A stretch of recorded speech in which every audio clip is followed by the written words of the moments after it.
This is Sky Motoring Weekly with me, Alistair Weaver, John Quirk and Owen Reedy. This week we drive the new Ford Fiesta, preview yet another Mazda concept and explain why it's a bad week for pigs. There was a strange feeling of deja vu at the Moscow Motor Show as Mazda pulled the wraps of its Kazame concept. It's a Ford Cougar-sized crossover that previews the upcoming CX-5 and is the latest in a long line of Nagari concepts, which apparently evoke feelings of flow and motion. It's all really rather nice, but how does this move the game on from the Nagari, Akaze, Ryuga, Taiki and Fury concepts that have all appeared over the last 2 years? Well, it doesn't actually, does it? We get it, Mazda, and we actually really like it, so just build one. This week, Alistair became the proud custodian of a Jaguar XK convertible. If Jaguar is serious about broadening its appeal, then it has to seduce trendy young urbanite thrusters like me. So for the next 3 months, I'm going to be driving around in a 4.2 litre Jaguar XK convertible. Tough life.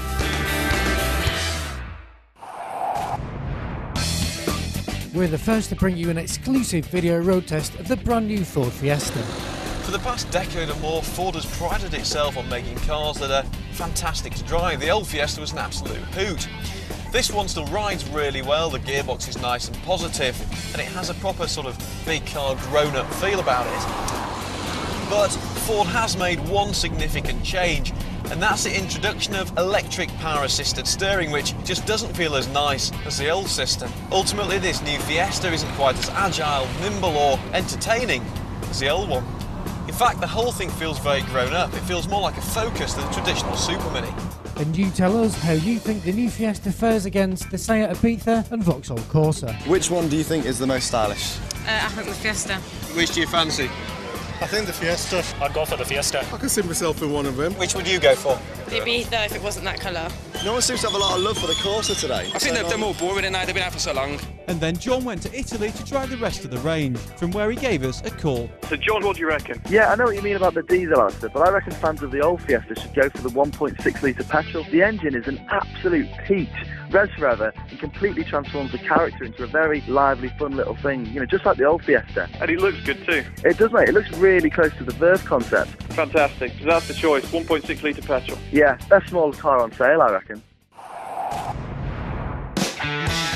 It was a good week for real Ferrari drivers. It was announced that the new California will be available with both a manual gearbox and a HGTC handling package. In another attempt to quash feelings that the California is actually a bit of a softie, Ferrari also announced that the folding hardtop is 5 kilograms lighter than a traditional fabric hood. Now if this is really true, expect to see Kimi Raikkonen racing in a suit of armour next season.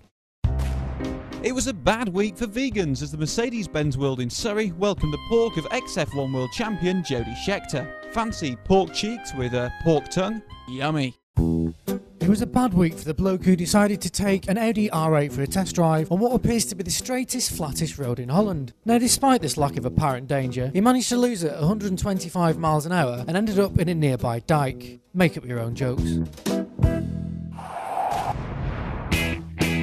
Don't miss part 2 of our banger challenge as we take our 75 quid Rover from London to Brighton. What's the problem, mate? Well, you know, we thought that it might have had a bit of an overheating problem. Yes. There's no water in the header tank. Excellent. You're joking. So how far are we going to get? Without any water, not very far. Next week, I'll mostly be driving Super Minis as I get behind the wheel of the Renault Sport Twingo 133 and the all-new Honda Jazz.